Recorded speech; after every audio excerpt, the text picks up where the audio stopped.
Hi everyone, Clara is here. Welcome to Difference Frames the World, a permanently demonetized independent channel to see the world differently. Before starting today's video, I have to show my sympathy to Mark, his wife and his son for losing their beloved cat, Atlas. Atlas is a beautiful and lovely cat, and we all love him. He is Mark's first pet, and yesterday, Mark expressed his pain in the short video we uploaded last night. It is unfair for Mark to provide DFTW with scripts as usual in a short time, and in the coming week, I will try to do some of his work for a while till he fully recovers from the distress. Because of the demonetization of our channels in the past 8 months, the hefty medical bills to save Atlas put Mark's family in a difficult situation. Please kindly help him through GoFundMe, and share the GoFundMe information with your friends to relieve him from the financial stress.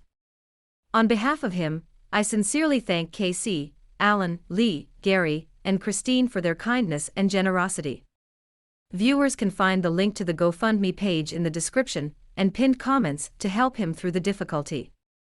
Also, to provide him with extra support, DFTW has joined the Amazon Associates program.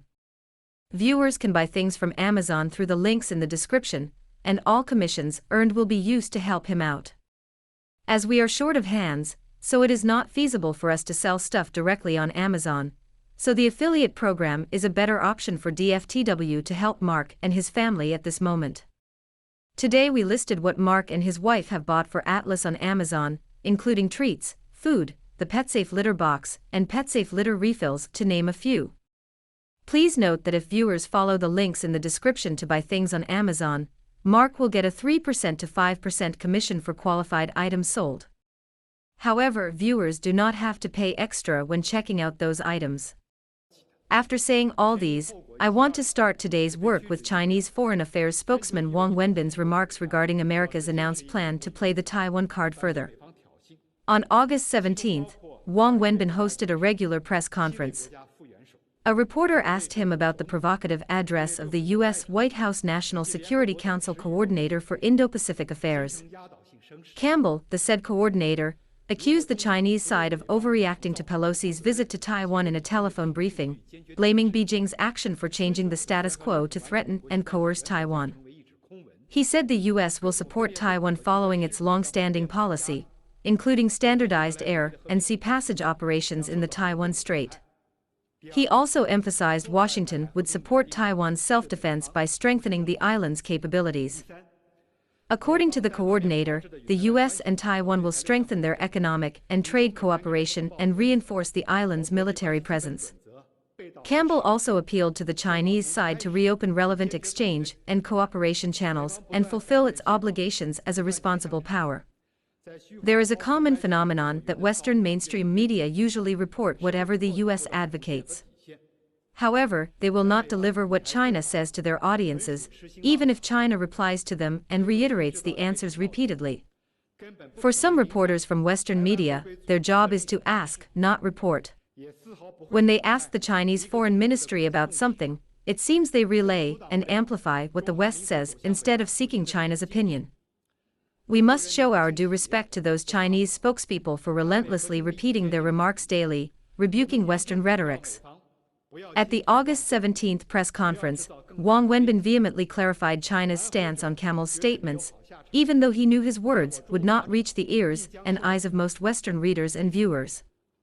He said that the relevant statements made by senior U.S. officials are a complete reversal of black and white and confusion of right and wrong.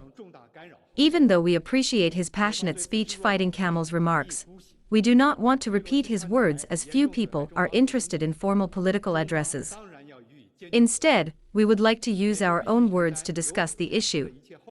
Nancy Pelosi's visit was long conceived and poorly planned, which was an intentional provocation by the U.S. side. The rights and wrongs are apparent at a glance. When the House Speaker returned to the States, she and Biden condemned each other. Displeased with Biden's excuse that he could not stop the Speaker, and that her journey to Taiwan was utterly her personal decision, Nancy Pelosi insisted that her action was in compliance with Biden's strategy in Asia. The House Speaker Donald Trump called "Crazy Nancy" was too strong and aggressive. At the same time, Joe Biden was too weak and passive if they did not conspire to irritate Beijing with her sneaky visit to the Chinese renegade island. Without the connivance and arrangement of the U.S. government, the speaker could not visit China's Taiwan region. She is not an angel considering her age, and the fact that she does not have wings. $90 million to fly her to the treacherous Chinese island surrounded by Beijing's warplanes were too expensive for a personal trip. Wang Wenbin asserted that Beijing's action is legitimate, reasonable and lawful. China mainland's countermeasures are firm, solid and proportionate, aiming to send a warning to the perpetrators and to punish the Taiwan independence forces. Over 170 countries around the world have expressed their adherence to the One China principle and their opposition to U.S. provocations, including 20 heads of state, 7 deputy heads of state, 9 heads of government, about 60 foreign ministers and over 10 international organizations, including the United Nations, creating overwhelming momentum. Suppose China does not resist resolutely the manic, irresponsible, and extremely irrational actions of the U.S. side. In that case, the principle of respecting the sovereignty and territorial integrity in international relations will become a dead letter. Various separatists and extremist forces will intensify their efforts, and the hard-won peace and stability in the region will be seriously undermined.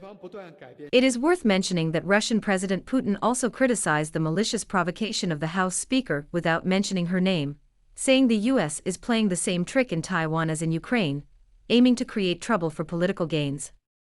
Nancy Pelosi's visit to Taiwan has successfully transferred the world's attention from the Ukraine conflict to the Taiwan Strait, alleviating the pressure upon Moscow.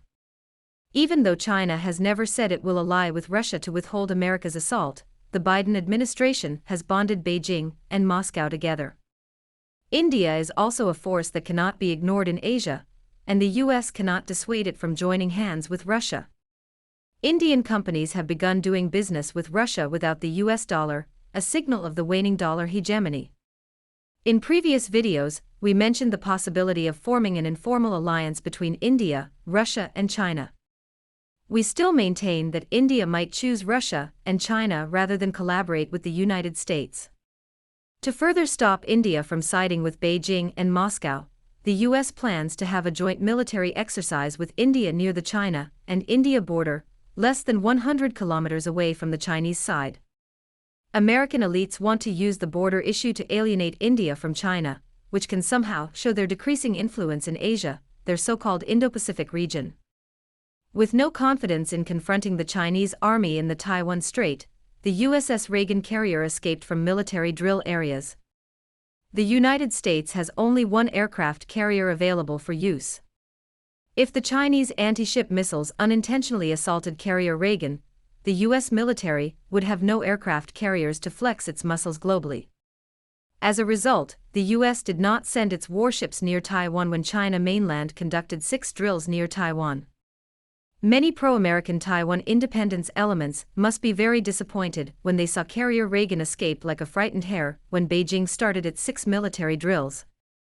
For quite a long time, the U.S. has been fooling the separatists on the island with its domestic laws, the Taiwan Relations Act, and the 6 assurances, unilaterally concocted by the U.S. Under various conditions, U.S. government officials, even the incumbent U.S. president, mislead Taiwan by giving false commitments. The cowardice of the USS carrier Reagan, when Beijing blockaded Taiwan in early August 2022, has proven the correctness of our judgment before. The last thing the U.S. will do is to protect Taiwan with its military forces. As for the aforementioned coordinator, Campbell, we feel sorry for him. It is challenging for him to save America's face with his arrogant remarks, which the U.S. military failed to save in the West Pacific. Thank you so much for your continuous support. Your precious time with us is highly appreciated. Although we are demonetized and cannot get our unpaid balance for nearly a year, we refuse to succumb to pressure and allow our voices to be muted. Please support us through the Amazon associate links, which will incur no cost for viewers. We also include the links and QR codes for viewers who prefer to support us on WeChat, PayPal, Patreon, Buy Me a Coffee, or GoFundMe. Thank you in advance for your help, which is essential to DFTW's independence and impartiality as an alternative voice to mainstream media.